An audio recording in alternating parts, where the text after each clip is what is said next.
I understand you coach high school basketball. Yes, yes, Okay, yes, yes, cool, yes. cool. As you smoke your blunt.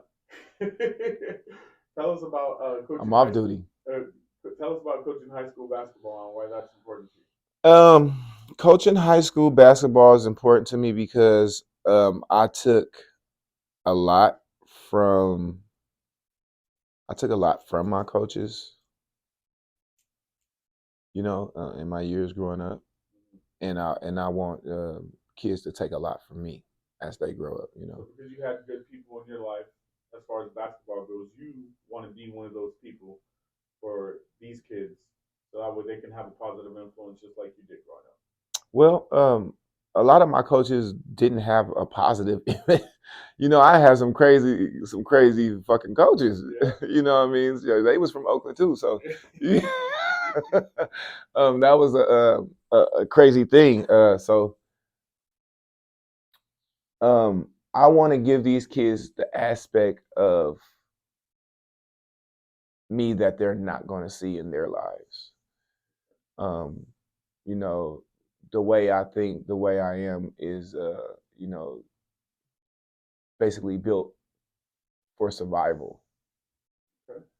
from the times that I grew up. These kids now, have a way easier time with life because their parents probably had it hard, which makes it easy for them.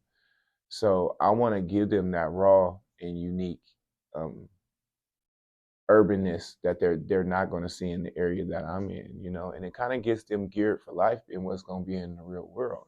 It's kind of like if you don't show up for practice, it's like if you don't show up for work.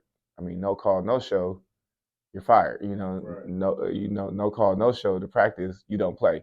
So it's not a lot of coaches that do that out here where I am. It's just kind of like the talent isn't as high as it is, and the survival isn't as high as it is in inner cities. Right. So they kind of give in to the kids and what they want to do, kind of like giving them an option, and that's why I love coaching at this point because I'm really gearing these young men to be men. They still have their fathers and their mothers, that are doing their parental job, but you have to have a village to take care of kids, and I think I'm doing my job by the things that I'm doing in my community right That's dope. That's dope.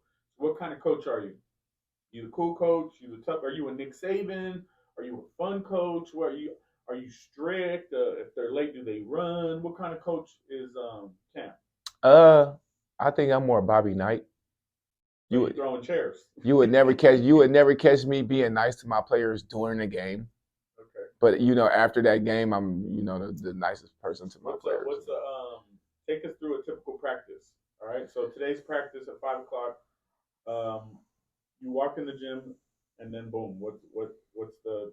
Give us a rundown. Automatic stretch. As soon as we walk in the gym, everybody's getting ready.